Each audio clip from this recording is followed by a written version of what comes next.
నిరుద్యోగుల వ్యాయామ ఉపాధ్యాయులందరికీ రేపు సోమవారం రోజు జరగబోయే ధర్నాకి ప్రతి ఒక్కరు కూడా పేరు పేరున ప్రతి జిల్లాలో ఉన్నటువంటి అభ్యర్థులందరూ కూడా ధర్నాకి వచ్చి దాన్ని విజయవంతం చేస్తారని చెప్పి మనస్ఫూర్తిగా కోరుకుంటున్నా. ఎందుకంటే చాలామంది 80 మార్కులు వచ్చినా 70 నుంచి 80 మార్కుల వరకు వచ్చినా కష్టపడి చదివిన 7 ఏళ్ళు చదివినా కూడా ఉద్యోగాన్ని కోల్పోయారు. బికాజ్ ఈరోజు ఫిజికల్ ఎఫిషియన్సీ టెస్ట్ లేకపోవడం వల్ల.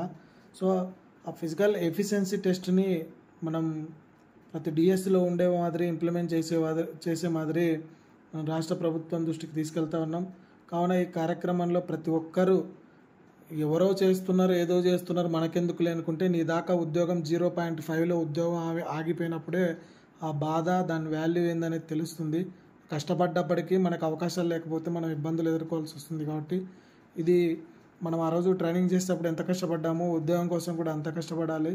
సో మీరందరూ కూడా ఈ ధర్నాకి పేరు పేరున రేపు సోమవారం రోజు జరగబోయే ధర్నాకి సోమవారం మీరందరూ విజయవాడకు వచ్చి విజయవంతం చేస్తారని చెప్పి ఆంధ్రప్రదేశ్ వ్యాయామ పోరాట సమితిగా మీ అందరం రిక్వెస్ట్ చేస్తూ మనం ఎజెండాగా, ఎందుకంటే డిఎస్సి కంప్లీట్ అయింది, నెక్స్ట్ ఇయర్ మళ్ళీ డిఎస్సి అంటున్నారు కాబట్టి ఎస్ఏపిఏ దాదాపు అన్ని పోస్టులు భర్తీ చేస్తున్నారు.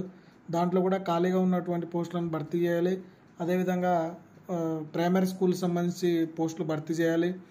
జేఎల్డిఎల్ పోస్టులను భర్తీ చేయాలి. ఫిజికల్ లిటరసీకి సంబంధించినటువంటి పాఠ్య పుస్తకాలు రెడీగా ఉన్నాయి, దానికి సంబంధించిన పోస్టులు భర్తీ చేయాలి. అదేవిధంగా ఎవరైతే ఉద్యోగాలు చేస్తూ ఈరోజు డిఎస్సి, బీపీడిఎస్సి, డిఎస్సిలో ఉన్నారో వాళ్ళపై రీవెరిఫికేషన్ జరిపి వాళ్ళని ఉద్యోగం నుంచి తొలగిస్తూ ఎవరైతే అర్హత కలిగిన 1 పాయింట్ అర్ధ మార్కులో పోయినటువంటి అభ్యర్థులందరికీ కూడా అవకాశం, వాళ్ళ తర్వాత ఎవరైతే కేటగిరీస్లో ఉంటారో వాళ్ళకి అవకాశం కల్పించాలని చెప్పి మనం ఆంధ్రప్రదేశ్ వ్యాయామ పోరాట సమితిగా డిమాండ్స్ పెడతా ఉన్నాం. సో ఫిజికల్ ఎడ్యుకేషన్ని రెగ్యులర్ చేయాలి, 75% హాజరు ఉండే విధంగా చర్యలు తీసుకోవాలని మేము చేసే ఈ పోరాటానికి ప్రతి ఒక్కరు కూడా మీ వంతు బాధ్యతగా, ఎందుకంటే జన సమీకరణ అనేది చాలా అవసరం.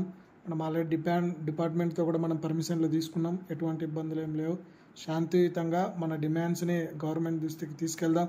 చాలామంది ఏంటంటే డిఎస్సిని ఆపాలా, తర్వాత కొంతమంది ఇంకోటి చేయాలా, ఇవన్నీ గ్రూపులుగా డివైడ్ అయ్యి ఎవరికి ఇష్టం వచ్చినట్టు వాళ్ళు మాట్లాడుకొని మనలో యూనిటీని దెబ్బతీసేటువంటి ప్రయత్నాలు చేస్తూ ఉన్నారు. మనది అది కాదు సిద్ధాంతం. మనకు అన్యాయం జరిగినప్పుడు దాని గురించి మనం మాట్లాడాలి, ప్రశ్నించాలి. అంతేగాని ఎదుటోళ్ళు వాళ్ళు బాగుండకూడదని కోరుకునకూడదు. సో తప్పు చేసిన వాళ్ళు, మన ఫిజికల్ ఎడ్యుకేషన్లో తప్పు చేసిన వాళ్ళని మనం పట్టుకుందాం, అంతేగాని కష్టపడి ఉద్యోగాలు తెచ్చుకున్న వాళ్ళని మనం ఆపాలనుకోవడం తప్పు. సో ఇది మనం డిఎస్సి కంటే ముందే ధర్నాలు ఏర్పాటు చేసాం, ఫిజికల్ ఎఫిషియన్సీ పెట్టాలని చెప్పి. మీ అందరికి అప్పుడు కోచింగ్ సెంటర్ వాళ్ళు చెప్పిన మాటలు మీ చెవుల్లో ఉంటాయి, కానీ నేను చెప్పిన మాటలు అప్పుడు గుర్తురావు. ఇప్పుడు బాధపడి చాలామంది ఏడుస్తూ ఫోన్లు చేస్తున్నారన్న, ఆ రోజు మనం దీని మీద గట్టిగా చేస్తుంటే బాగుండేది, ఉద్యోగం తెచ్చుకునే వాళ్ళం, 7 ఏళ్ళు కష్టపడ్డాం, ఆ తల్లిదండ్రులు ఇన్ని డబ్బులు ఖర్చు పెట్టారు అని చెప్పి చాలా రకాలుగా చాలా బాధపడుతూ ఉన్నారు. సో ఇప్పుడు ఏం బాధపడినా భవిష్యత్తు కోసం మనం ఇంకో అడుగు ముందరకేసుకోవాలి.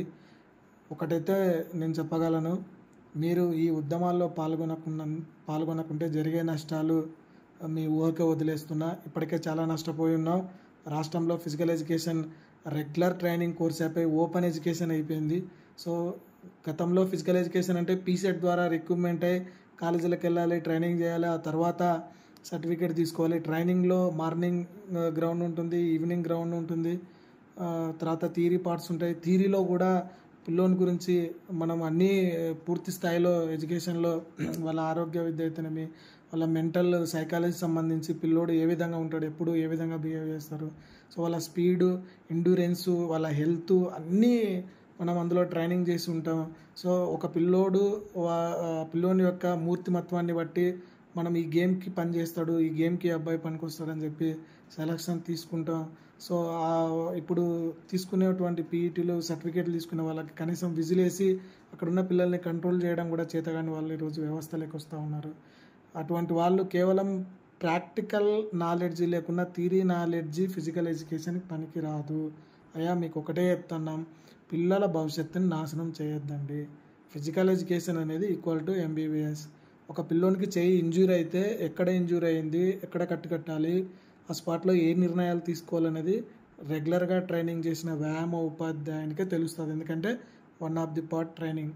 So sports injuries sports injuries అనేటివి పిల్లలు గ్రౌండ్లో ఆటలు ఆడేటప్పుడు ఇంజురీస్ అయితే కూడా ఏ ట్రీట్మెంట్ చేయాలనేది మనకి ట్రైనింగ్లో ఒక భాగంగా ఉంటుంది. సో చదివి వచ్చే వాళ్ళకి అవన్నీ ఏం తెలియదు. ప్రాక్టికల్ నాలెడ్జ్ చాలా అవసరం.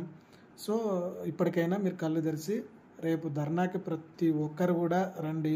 ఇంకా మేము అట్లా కాదు, ఎముకలు కుళ్ళిన వయసు మళ్ళిన సోమరులారా చావండి అని శ్రీశ్రీ చెప్పినట్టు మేము అట్లే ఉంటామంటే దానివల్ల వ్యవస్థ నష్టపోతుంది. మేము మా పర్సనల్ ఖర్చులు, మా ఇంట్లో డబ్బులు, ఆర్థికంగా టైం అన్నీ వెచ్చించి మా జీవితాలు, మీకు తెలుసోదేల్లో ప్రకాశంలో రాత్రి 12 వరకు నాకు ఫోన్స్ వచ్చాయన్న, చాలామంది ఇట్లా పేపర్ అది ఇది అంటే ఆ రోజు ఇంటెలిజెన్స్ సిఐకి కాల్ చేసి, సార్ ఇక్కడ అన్యాయం జరుగుతూ ఉంది, చాలామంది పిల్లలు డిఎస్సిని నమ్ముకొని ఉన్నారు, సో ఎవరికి ఇట్లాంటివి జరగకూడదని చెప్పి ఆ రోజు ప్రకాశం ఇంటెలిజెన్స్ సిఐ గారితో మాట్లాడడం జరిగింది.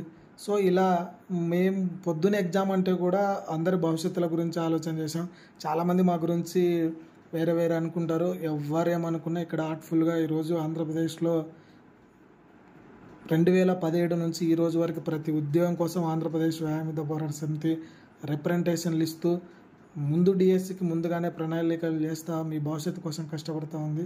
సో మీరందరూ ఇందులో భాగస్వాములై ఈ ధర్నాకి వచ్చి విజయవంతం చేస్తారని చెప్పి మేము ఆంధ్రప్రదేశ్ వ్యాయామిద పోరాట సమితిగా మీ అందరినీ పిలుపునిస్తూ ఉన్నాం. సో ఇది శాంతియుతం ధర్నా. మన యొక్క ఫిజికల్ ఎడ్యుకేషన్ ఏంటనేది ఆ రోజు మనం ప్రభుత్వానికి తెలుపబోతున్నాం రిక్వెస్ట్గా. సో మీరందరూ ఈ ధర్నాలో పాల్గొంటారని చెప్పి ఆశిస్తూ మీ దేవేంద్ర గౌడ్, ఆంధ్రప్రదేశ్ వ్యాయామిద పోరాట సమితి స్టేట్ సెక్రటరీ.